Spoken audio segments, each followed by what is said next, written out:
The Mysterious Traveler.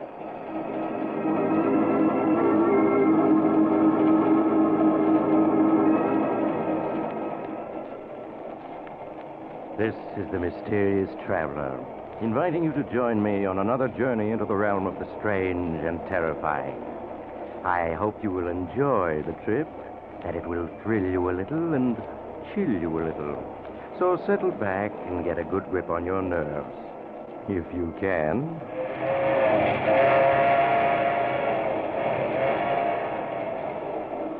Where are we going?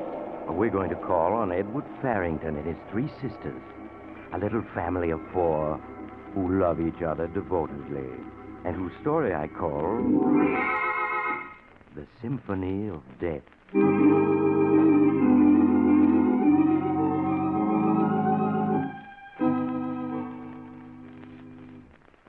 Edward Farrington and his sisters live by themselves in a large, gloomy old house on the outskirts of Boston. It is evening, and Edward is on his way home when his attention is attracted by a small establishment which is advertising a closeout sale. An economical and foresighted man, Edward stops his car and enters the dimly lighted shop. Good evening, sir. May I serve you? I'm not sure. I saw your sign, and it occurred to me that by purchasing now something I'm sure to need sooner or later, I might save a substantial sum. You are very foresighted, sir. Now, here is a design I can recommend unreservedly. A simple white column, yet cut from the finest Carrara marble. I see. The angel on top is of a single piece with a shaft. It can never be dislodged or separated. In every inch, in every line, it expresses dignified grief. Yes, I agree with you, but I'm afraid it's too expensive. What are these stones here in the corner? These? They are our simplest design. Polished granite cubes with just enough room for the name and the date. They are excellent memorials, but I am sure in the long run you will get greater satisfaction from something more appealing to the eye. No, I think these will do excellently. Yes, they're just what I had in mind. I'm particularly pleased by the fact that they're all alike. I see. You wish all four of them, then? No, not four, just three. Three will quite prepare me for all eventualities. Will you be able to store them for me until they're needed? Yes, we can store them at our main warehouse, if you wish. Excellent. I suppose I might as well give you the inscriptions to be carved on them while I'm here. You can leave room for the dates to be added. Of course, sir. Then if you'll just take this down. In loving memory of Florence, sister of Edward Farrington. Yes, sir. In loving memory of Martha, sister of Edward Farrington. In loving memory of Emily, sister of Edward Farrington.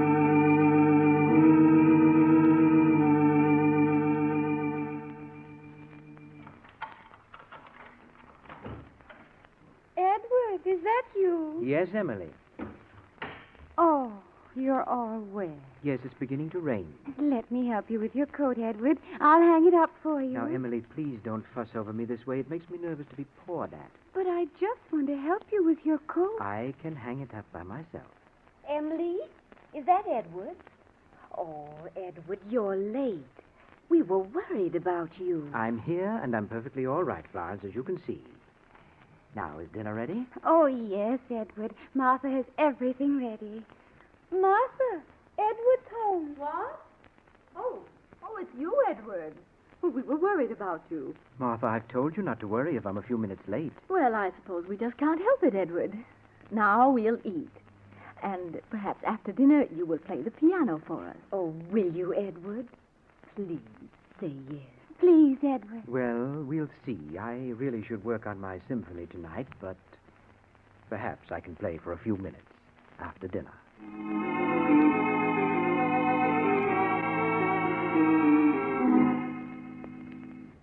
And so, after dinner, Edward played for his sisters on the great piano in the library. Emily and Florence crowded close to him as he played, and Martha, busy with her knitting, sat and watched them with fond gaze.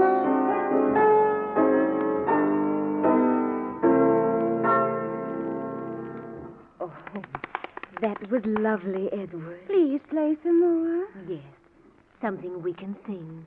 Well, all right. Just one more, and that's all.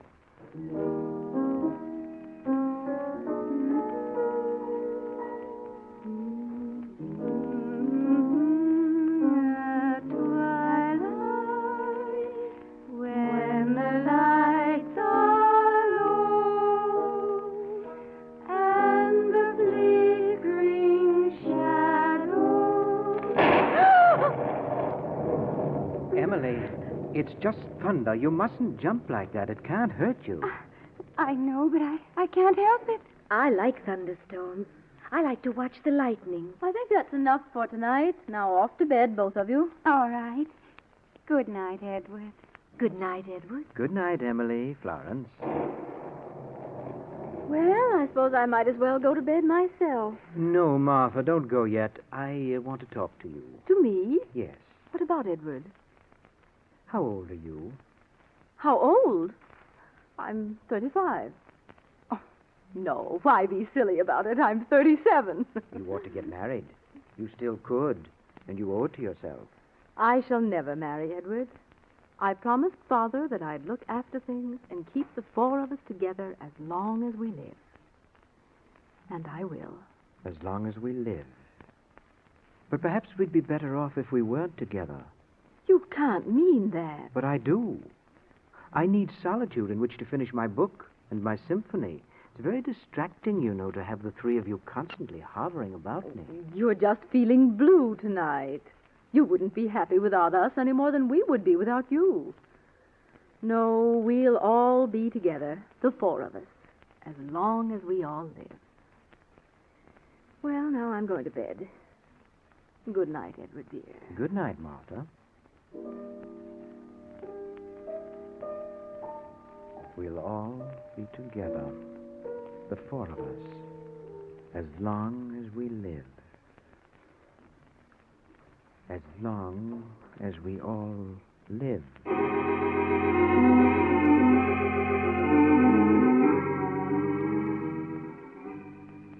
In the morning, it was still raining. After breakfast, Edward shut himself in the library to continue work on his symphony.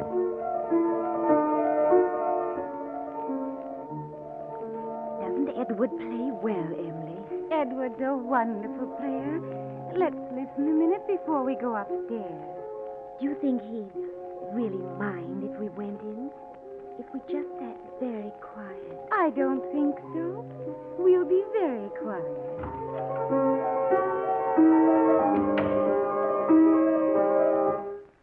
Who's there?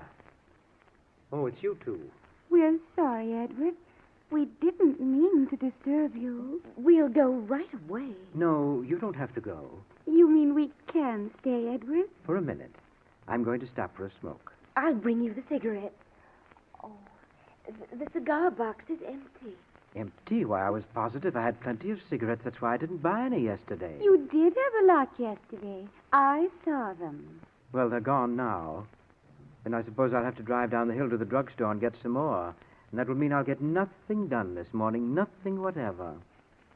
I wish I had someone I could send for them. Edward, let me go for you. In this rain? Why, you'd get soaking wet, Florence. Well, I could take the car. Take the car in weather like this? But I'm a good driver, Edward. You once said so yourself. And I have a driver's license. You know I have. You helped me get it. Yes, that's true. Well, but... I'd be very careful, Edward. Well, you must promise to drive very slowly down the hill to town. Oh, I will, Edward. All right, then, Florence. Here's the key to the car. The old car, of course. Now, be very careful. Oh, I will. I promise I will. May I stay and listen until Florence comes back? Well, I suppose so, seeing you're here already. You don't like us to be around, do you? Sometimes I think you don't like us at all anymore. Oh, that's nonsense. It's just that I'm trying to get a great piece of music written, and you keep disturbing me. Oh, there goes Florence in the car now. She's going fast. Florence likes to go fast. And then step on the brakes. She promised to be careful. I know, but she forgets. Well, I'm sure she'll be all right. Now I must get to work.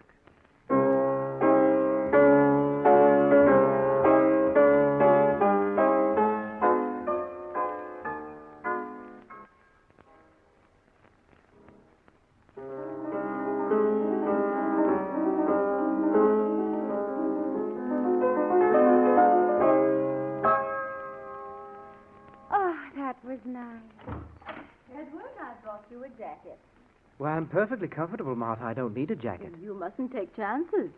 Here, put it on. Oh, all right. Emily, where's Florence?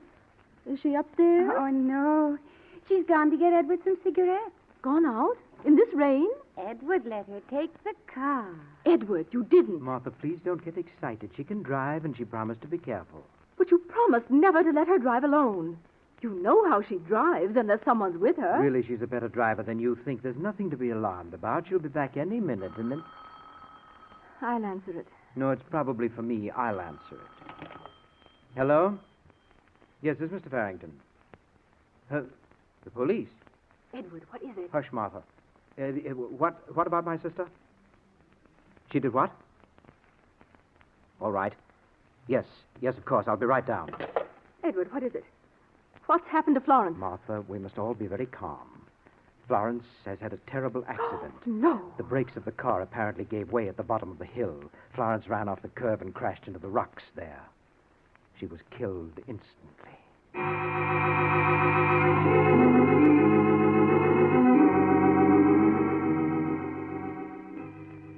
The official investigation into poor Florence's death established only the fact that the brakes had failed. But the brakes had only been checked the day before, as Edward proved to the police.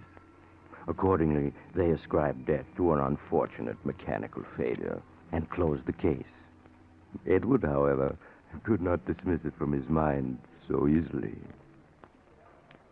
Edward, you can't go on like this day after day, brooding about poor Florence's death. Oh, my dear, I blame myself for it if I hadn't let her take the car. I know, Edward. Why don't you try to work on your symphony?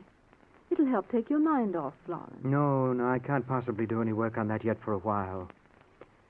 No, but I have another notion. I think I'd like to write our family history.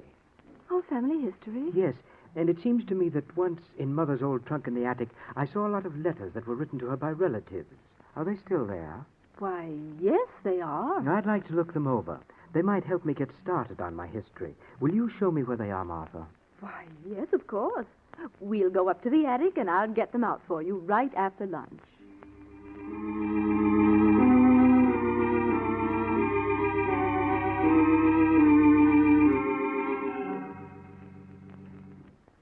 Here are the letters, Edward. Mother wrote a lot of letters those last few years, after the doctor said she must never leave the house. Yes, I remember. How quiet and dark it is up here in the attic. We used to play hide-and-go-seek here, the four of us. Yes, until Mother died. I've often wondered about that. She fell from one of these attic windows, I remember. She was leaning out, looking at the river, and she slipped. Yes, it was that window there. The one looking down into the courtyard. I'd like to look at it. Oh, the catch is stuck. Will you help me open it, Martha? Well, all right. There. It's almost 50 feet down to the courtyard. She was killed instantly, wasn't she? Yes, but let's close it now. In a moment. Martha, did Mother really slip and fall, or did she throw herself out? What makes you ask that? I was only 8 at the time, but it seems to me Mother was wandering badly in her mind there at the end. And then I recollect hearing Father say something about an asylum to Uncle George. Edward, you mustn't say that ever again. It would terrify Emily. But it's true, isn't it? Yes, it's true. Poor Mother. It's strange you calling her Mother because she wasn't really your mother. No, but I always think of her as Mother. I was only 2 when Father married her. Poor creature. Let's believe that she slipped. It would be easy to slip from this window, wouldn't it? Well, the sill isn't very low. Yes, but lean out a little farther and see how easy it would be. No, a little farther. You see how overbalanced one becomes? Yes, you're right. Now, help me back, Edward. Of course. Martha, catch yourself. Martha!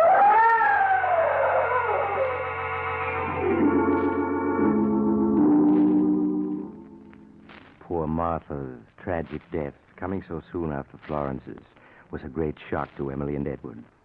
But Edward recovered from the tragedy somehow after a few weeks. and as though determined not to let it upset him, spent many hours a day at his beloved piano, working on his projected masterpiece.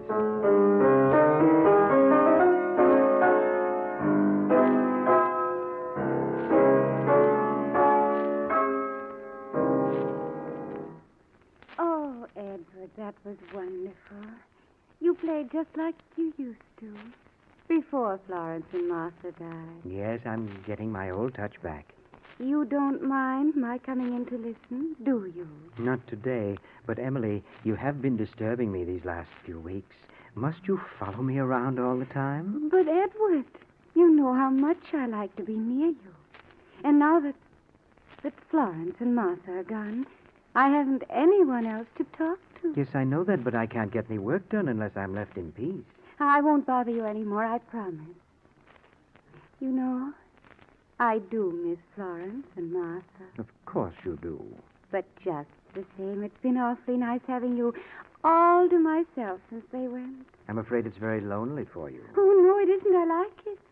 Yes, but I think we'll have to get a housekeeper. She'd be company for you, and she'd look after things. In fact, I'm going into town to interview a housekeeper today, a Mrs. McDonald. You'd like to go with me, wouldn't you? Oh, yes, Edward. We'll take the car and have a nice drive at the same time. Oh, that'll be fun. Now, how would you like to go out and get the car started for me? Get the car started. Yes, I have to tend to a few things before we go, and the motor needs to warm up. It's not working very well. Oh, Edward, do you think I could start it? Of course you could. Just turn on the switch and step on the starter, and then let it run until it's good and warm. All right, Edward. May I have the key? Yes. Here you are. Now, this is the ignition key. Mm-hmm. And use the little side door to get in. I'll unlock the big doors when I come out. I can pretend I'm driving it. Will you be long? No, just sit in the car and wait until I come. All right, Edward.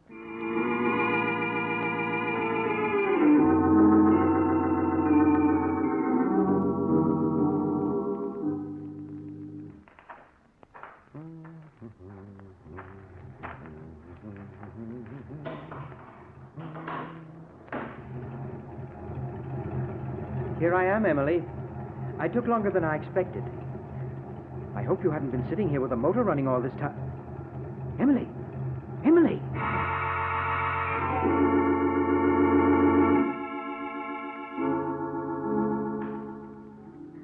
With Emily's unfortunate death from carbon monoxide poisoning, Edward Farrington was left quite alone in the great old house. His neighbors saw little of him, though they could hear him at his piano for many hours each day.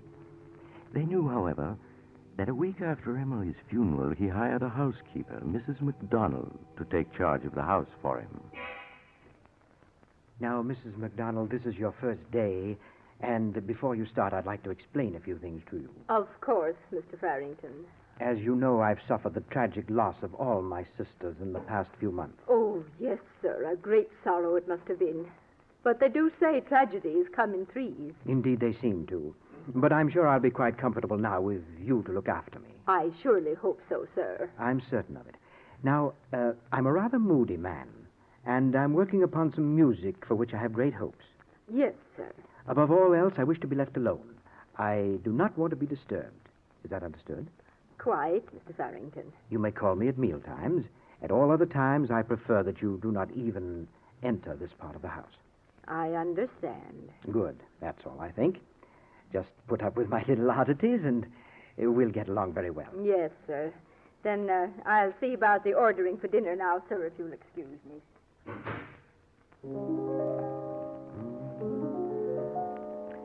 Now, let me see. The second movement needs touching up, so perhaps I'd better...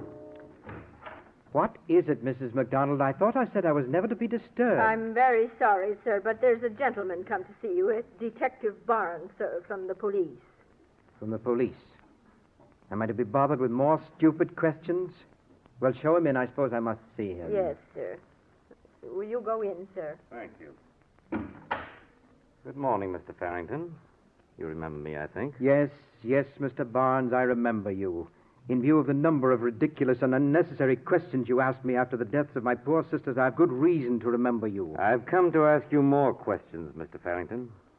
Tell me, did your sister Emily have a driver's license? I really don't know, and I don't care. You should care. Listen to me. First, your sister Florence died in an auto accident when brakes that had just been inspected failed to work. Even modern automobiles aren't proof against mechanical failure. Then Martha died in a fall from an attic window. Her body landed in the courtyard a full 6 feet from the wall of the Well, house. what of that? It was much too far away for her to strike, unless she leaped or was pushed. And you have said she didn't leap. I repeated, she did not leap, she fell. Perhaps. Now we come to Emily. She died of carbon monoxide poisoning in a closed garage. Well? You have said it happened because she went to get the car out to drive you downtown. That was your statement under oath. And a perfectly accurate statement. But I have just learned from the neighbors that Emily didn't know how to drive a car. Well, of course she could. Furthermore, they say her mental condition was such she could never learn to drive. Well, perfectly absurd. Did she have a driver's license? I repeat, I do not know. Because if she didn't, your statement is false. And if any part of your statement proves false, Mr. Farrington, I trust I make my meaning clear. Mr. Barnes, you can't show one jot of evidence to back up your ridiculous suspicions. Any court in the land would laugh at you for them. I can show no direct evidence. But there is such a thing as circumstantial evidence. You haven't even any circumstantial evidence. I have a world of it. The brakes on your car failed, and you are an amateur mechanic. Well? Martha's body falling so far from the building that she must have been pushed. Mere conjecture. Finally, Emily dying in a car she couldn't drive, though you have said she was going to drive you downtown. And she was. You've done nothing but build a tissue of fantastic suspicions. A jury will take them more seriously, especially when they learn that just before the first death, you bought 3 tombstones, one for each of your sisters. That shows what you were planning. It shows nothing. It was a sale. I was merely being foresighted. Then, Mr. Farrington, why didn't you buy 4 stones? One for each of you. I refuse to discuss the point. There was no reason for me to kill my sisters. No normal reason, perhaps. Though now that you are alone, you are living very comfortably on the income from your father's estate. Indeed. Furthermore, Mr. Farrington, I have checked on your family history. I know the truth about your unfortunate mother. Well? The fact concerning her might cause the jury to look differently upon you. It might influence the jury to bring in a verdict of murder while of unsound mind. Get out. Get out of this house, do you hear? You can prove nothing. Nothing whatsoever. All right, Mr. Farrington. I'm going. But I'll be back. No, wait. I'm ill. Help me. Here, sit here. That's it. It's my heart. There's medicine in my desk drawer. There. A small bottle. In the desk here? Yes. Here's the blue bottle. Is this it? Yes. Hurry. There's water in the thermos jug. Yes, I have it. Here's the water and the pill. Swallow it. Yes. Thank you. That's better. The pain is going away. Then, Mr. Farrington, I'll be on my way. I warn you, I'm going to check as to whether Emily had a driver's license. Today is Sunday, so it may take me a few hours. But if I find she had no license, I'm going to return with a warrant for your arrest. No. There's no need for that.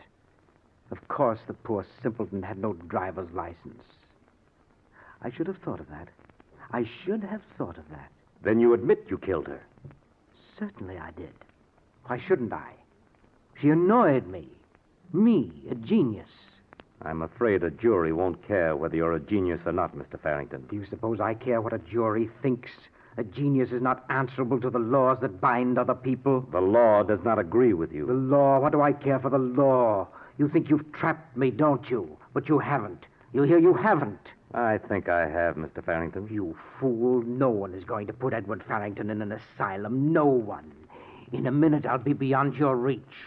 What do you mean? I mean that tablet you so obligingly got for me is a deadly poison. Poison that I bought months ago. You and your circumstantial evidence. You're never going to get a chance to use it. Never get a chance to blacken my name. But Detective Barnes. Yes? What is it? Promise me one thing. Promise me you won't let them bury me with my sisters.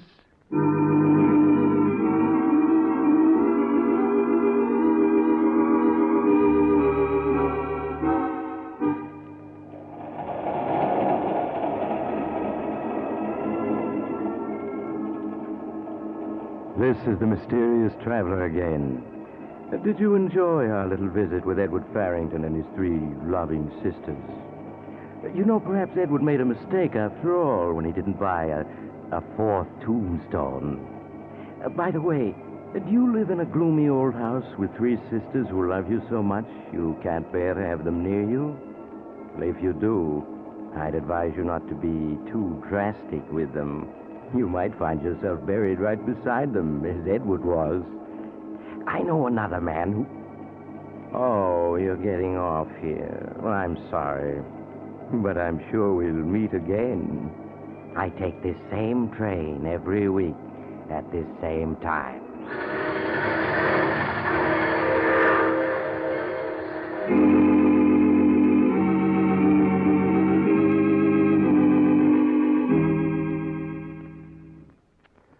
You've just heard The Mysterious Traveler, a series of dramas of the strange and terrifying. But before we tell you of next week's exciting story, here is Maurice Tarpaulin, the mysterious traveler himself, with a brief but vital message from your government. You all know that the stories we tell on this program are just stories, designed to entertain you, but not to be taken too seriously. Well, what I have to say now, however, is not a story, and is deadly serious. All over the world, people are starving.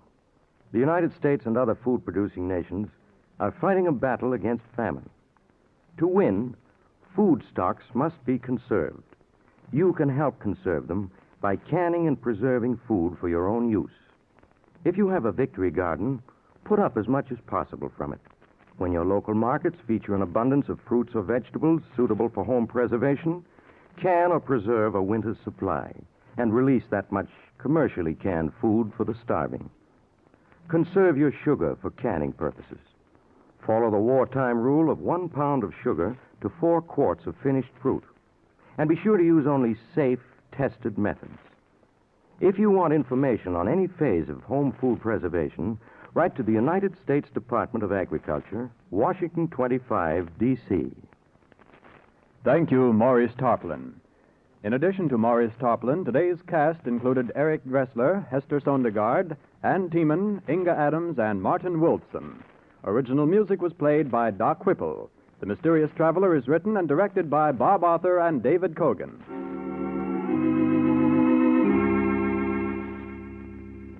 Listen next week over most of these mutual stations to a tale titled As I Lie Dying.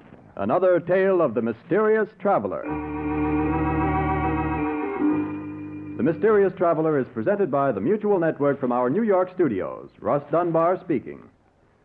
Stay tuned to this station for another exciting crime drama, True Detective Mysteries, which immediately follows station identification. This is the Mutual Broadcasting System.